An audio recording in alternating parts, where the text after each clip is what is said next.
আসসালামু আলাইকুম। স্বাগত জানাচ্ছি আন্তর্জাতিক সংবাদে। জানিয়ে দেব সর্বশেষ আপডেট আন্তর্জাতিক সংবাদ। শুরুতে সংবাদ শিরোনাম, পরে বিস্তারিত। এবার ইসরায়েলের বিরুদ্ধে অস্ত্র হাতে নিচ্ছে সিরিয়ার বাসিন্দারা।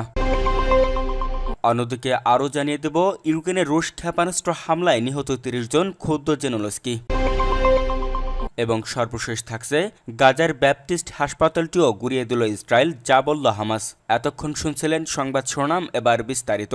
তবে তার আগে আমাদের চ্যানেলটি সাবস্ক্রাইব করুন এবং লাইক, কমেন্ট, শেয়ার করে পরবর্তী আপডেট পেতে আমাদের সাথেই থাকুন। ইসরায়েলের বিরুদ্ধে অস্ত্র হাতে নিচ্ছে সিরিয়ার বাসিন্দারা। গাজা উপত্যকায় পুনরায় আক্রমণ শুরু করার পাশাপাশি সিরিয়ার দক্ষিণাঞ্চল জুড়েও দখলদারিত্ব অব্যাহত রেখেছে ইসরায়েল। গোলান উপত্যকার পর প্রতিবেশী ভূখণ্ডে এই অংশটুকু গিলে খেতে সেই পুরাতন কৌশলেই এগোচ্ছে ইসরায়েলের সেনাবাহিনী। স্থল হামলা প্রসারিত। সিরিয়ার আসাদ সরকার পতনের পর থেকে দেশটির বিভিন্ন স্থানেও তাণ্ডব চালাচ্ছে বর্বর সেনারা। সেখানেও চলছে হত্যাযজ্ঞ, দখলদারিত্ব। সাম্প্রতিক সপ্তাহগুলোতে সিরিয়ার দক্ষিণাঞ্চল জুড়ে স্থল আক্রমণ আরও জোরদার করেছে। তবে এবার ইসরায়েলের বিরুদ্ধে প্রতিরোধ গড়তে অস্ত্র হাতে নিয়েছে সিরিয়ার দক্ষিণের শহর দারার বাসিন্দারা। সম্প্রতি সিরিয়ার দক্ষিণে বিমান হামলা এবং স্থল হামলা বাড়িয়েছে ইসরায়েল। সিরিয়ার ভূখণ্ড মাইলের পর মাইল অগ্রসর হয়েছে, জমি ও ঘরবাড়ি দখল করেছে, কৃষকদের হত্যা করছে এবং এই অঞ্চলের জনসংখ্যাকে বিভক্ত করার চেষ্টা করছে। সিরিয়ার মাটিতে ঘাঁটিও স্থাপন করেছে তারা। এছাড়া সিরিয়ার দক্ষিণে সম্পূর্ণরূপে সামরিকীকরণের দাবিও করেছে ইসরায়েল। চলতি বছরের ফেব্রুয়ারিতে একটি সামরিক অনুষ্ঠানে নেতানিয়াহু বলেছেন, আমরা কুনেত্রা, দারা এবং সোয়েদা প্রদেশ সহ দক্ষিণ সিরিয়ার সম্পূর্ণ সামরিকীকরণের দাবি করছি। এ বিষয়ে ইসরায়েলের সঙ্গে উত্তেজনা কমাতে সমঝোতার সুরে আলোচনার চেষ্টা করছে সিরিয়ার সশস্ত্র সংগঠন হায়াত তাহরির আল শাম।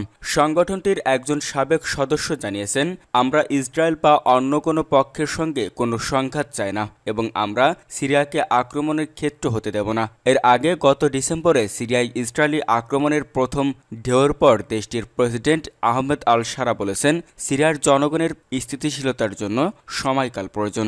এতব হামলা বন্ধ করতে হবে এবং তাদের সিরিয়া প্রত্যাহার করা উচিত। এরপর থেকে সারা তেল আবিবের সঙ্গে উত্তেজনা কমানোর চেষ্টা চালিয়ে যাচ্ছে। একই সঙ্গে সিরিয়ার ভূখণ্ড থেকে ইসরায়েলি বাহিনী প্রত্যাহারের আহ্বান জানিয়েছেন। এই প্রচেষ্টা সত্ত্বে ইসরায়েলি উপস্থিতি কেবল আরও আক্রমণাত্মক হয়ে উঠেছে দেশটিতে। দারার পাশাপাশি কুনেত্রা শহরেও তাণ্ডব চালাচ্ছে দখলদার সেনারা। সেখানেও ঘটছে বাড়িতে বাড়িতে অভিযান, আটক, সামরিক চেকপয়েন্টে নির্যাতন, চুরি ও হয়রানির ঘটনা। ইসরায়েলি সেনারা জীবনযাত্রাকে অসহনীয় করে তুলেছে বলে অভিযোগ করেছেন স্থানীয়রা। কুনেত্রার স্থানীয় বাসিন্দা মোহাম্মদ আল ফাহাদ বলেছেন, ইসরায়েলি অনুপ্রবেশ শুরু করার পর থেকে কুনেত্রা, আল হুরিয়া এবং আল রুয়াইদা অঞ্চল থেকে বাসিন্দাদের বস্তুচ্যুত করা হয়। বেসামরিকদের অপমান করা, বাড়িঘর তল্লাশি করা, নির্বিচারে গুলি চালানো, স্থানীয়দের ভয় দেখানো সাধারণ ঘটনা হয়ে উঠেছে বলে জানিয়েছেন আল ফাহাদ। তিনি আরও বলেছেন, স্থানীয় বা আন্তর্জাতিক মিডিয়ার সঙ্গে কথা না বলার জন্য বেসামরিকদের প্রতিনিয়ত হুমকিও দেওয়া হয়। সম্প্রতি দখলদার সেনাবাহিনীর কুনেত্রা অঞ্চলের সুশিয়া গ্রামের হামলা চালানোর চেষ্টা করে। বাসিন্দারা তাদের ব্যক্তিগত অস্ত্র ব্যবহার করে দখলদার বাহিনীর মুখোমুখি হয়। তাদের তাৎক্ষণিকভাবে লক্ষ্যবস্তু করা হয়, যার ফলে 7 জন আহত হয়। কুনেত্রার কাছে আল রাফিদ গ্রামের 47 বছর বয়সী ওমর হানুন বলেছেন, আমরা সবেমাত্র একটি যুদ্ধ শেষ করেছি, কিন্তু আমাদের দেশকে রক্ষা করার জন্য ইসরায়েলের সঙ্গে আরেকটি যুদ্ধ করতে আমাদের কোনো সমস্যা নেই। 25 ফেব্রুয়ারি ইসরায়েলি সামরিক অনুপ্রবেশের বিরুদ্ধে একটি বেসামরিক বিক্ষোভের সংগঠক ছিলেন হানুন। শুরুর দিকে সবাই ভয়ে ভয়ে দিন পার করলেও এখন প্রতিরোধ গড়ে তোলার চেষ্টা করছে স্থানীয় বাসিন্দারা। তবে সিরিয়া জুড়ে ইসরায়েলি ভয়, স্থানচ্যুতি এবং আতঙ্ক বিরাজ করছে এখনও। ইউক্রেনের রুশ ক্ষেপণাস্ত্র হামলায় নিহত 30 জন, ক্ষুব্ধ জেনেলস্কি। ইউক্রেনের উত্তর পূর্বাঞ্চলীয় সুমি শহরে রাশিয়ার ব্যালিস্টিক ক্ষেপণাস্ত্র হামলায় অন্তত 30 জন নিহত হয়েছেন বলে জানিয়েছে দেশটির কর্তৃপক্ষ। সুমি শহরের ভারপ্রাপ্ত মেয়র আর্তেম কোবজার রোববার এক টেলিগ্রাম বার্তায় এই তথ্য জানান। খবর রয়টার্সের। কোবজার বলেন, এই পবিত্র পাম সানডের দিনে আমাদের শহর এক ভয়াবহ ট্র্যাজেডির মুখোমুখি হয়েছে। শত্রুরা সাধারণ নাগরিকদের লক্ষ্য করে ক্ষেপণাস্ত্র হামলা চালিয়েছে। দুঃখ দুঃখজনকভাবে এতে ইতিমধ্যেই ৩০ জনের মৃত্যু হয়েছে। অন্যদিকে সুমি প্রদেশের গভর্নর ভ্লাদিমির আর্তিউক জানিয়েছেন শহরের কেন্দ্রস্থলে দুটি ব্যালিস্টিক ক্ষেপণাস্ত্র আঘাত আনে।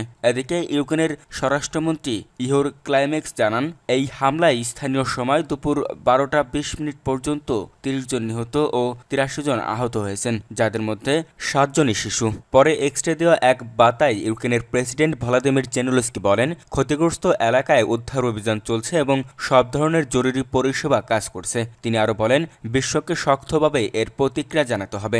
যুক্তরাষ্ট্র, ইউরোপ এবং যারা এই যুদ্ধ ও হত্যাকাণ্ড বন্ধ করতে চায় সবার এখন দায়িত্ব রয়েছে। পাশাপাশি জেলেনস্কি আবারও দাবি করে বলেন মস্কো ইচ্ছাকৃতভাবে এই যুদ্ধ দীর্ঘায়িত করছে। তার ভাষায় রাশিয়ার উপর চাপ বাড়ানো ছাড়া শান্তি সম্ভব নয়। আলোচনায় কখনোই ব্যালিস্টিক ক্ষেপণাস্ত্র এবং বোমা থেমে থাকে না। একই সঙ্গে ইউক্রেনের পররাষ্ট্রমন্ত্রী আদ্রি শিভা এক এক্স বার্তায় বলেন রাশিয়া টানা দ্বিতীয় মাসের মতো যুক্তরাষ্ট্রের পূর্ণ যুদ্ধবিরতির প্রস্তাব প্রত্যাখ্যান করেছে, যদিও ইউক্রেন গত 11 মার্চ তা নিঃশর্তভাবে গ্রহণ করেছিল। তিনি বলেন এর পরিবর্তে রাশিয়া তাদের সন্ত্রাস বাড়াচ্ছে। আমরা আমাদের মিত্রদের কাছে অতিরিক্ত আকাশ প্রতিরক্ষা সহায়তা ও মস্কোর উপর আরও চাপ বাড়ানোর আহ্বান জানাচ্ছি। তবে রাশিয়ার পক্ষ থেকে এই হামলা বা ইউক্রেনের অভিযোগ নিয়ে তাৎক্ষণিকভাবে কোনো মন্তব্য আসেনি। গাজার ব্যাপটিস্ট হাসপাতালটিও গুঁড়িয়ে দিল ইসরায়েল, যা বলল হামাস। অবরুদ্ধ গাজায় টিকে থাকা আল আহালি আরব নামের ব্যাপটিস্ট হাসপাতালটিও গুঁড়িয়ে দিয়েছে দখলদার ইসরায়েল। রোববার দুটি ক্ষেপণাস্ত্র হামলা চালিয়ে হাসপাতালটি ধ্বংস করে দেওয়া হয়। আরব নিউজ জানিয়েছে এই হামলার পর আল আহালি আরব ব্যাপটিস্ট হাসপাতালের স্বাস্থ্য কর্মকর্তারা সেখানকার রোগীদের ভবন থেকে সরিয়ে নেন। তবে হামলার কোনো হতাহতের খবর পাওয়া যায়নি বলে জানায় গাজার বেসামরিক জরুরি পরিষেবা। এদিকে আল আহালি হাসপাতালের উপর ইসরায়েলি হামলার তীব্র নিন্দা জানিয়েছে ফিলিস্তিনের স্বাধীনতাকামী সংগঠন হামাস। তারা একে আরেকটি যুদ্ধাপরাধ হিসেবে অভিহিত করেছে। এদিক এক বিবৃতিতে হামাস জানায় এই হামলায় হাসপাতালের একটি অংশ ধ্বংস হয়ে গেছে। এতে রোগীরা ও আহত ব্যক্তিরা ক্ষতিগ্রস্ত হয়েছেন এবং স্থানচ্যুত হয়েছেন। সংগঠন একে ইসরায়েলি বাহিনীর ফ্যাসিস্ট কর্মকাণ্ডের ধারাবাহিকতা বলে আখ্যায়িত করে বলেন মার্কিন সমর্থনের কারণেই ইসরায়েলি ধারাবাহিক এই হামলা নির্বিঘ্নে চালাতে পারছে। বিবৃতিতে জাতিসংঘ নিরাপত্তা পরিষদের নিরাপত্তার কঠোর সমালোচনা করেছে হামাস, বলছে যুক্তরাষ্ট্রে এই হামলার জন্য পুরোপুরি দায়ী। একই সঙ্গে হামাস আন্তর্জাতিক সম্প্রদায়, বিশেষ করে আরব ও ইসলামী দেশগুলোকে গাজায় করা হত্যা বন্ধে অবিলম্বে কার্যকর পদক্ষেপ নেওয়ার আহ্বান জানিয়েছে। এছাড়াও আরব ও ইসলামী বিশ্বজুড়ে সাধারণ মানুষকে সংহতি জানানোর ও ইসরায়েলের উপর কঠোর চাপ সৃষ্টির আহ্বান জানানো হয়েছে। প্রসঙ্গত হামাসকে যুক্তরাষ্ট্র, ইউরোপীয় ইউনিয়ন, কানাডা, যুক্তরাজ্য ও আরও কয়েকটি দেশ সন্ত্রাসী সংগঠন হিসেবে চিহ্নিত করেছে। তবে তুরস্ক, ইরান সহ আরও কিছু দেশ ও সংগঠন তাদেরকে ফিলিস্তিনি স্বাধীনতাকামী সংগঠন হিসেবেই দেখে।